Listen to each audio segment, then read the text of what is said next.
على شاطئ المطبخ نظرت دجاجة كثيرة اللحم وريش مدندل.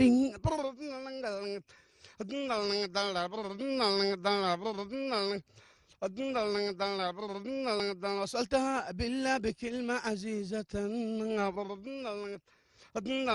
أرجوك يا دجاجة من فضلك تكلمي.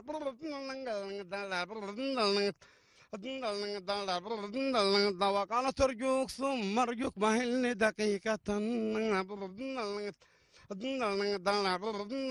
مهلني دقيقة لما مرز يستوي.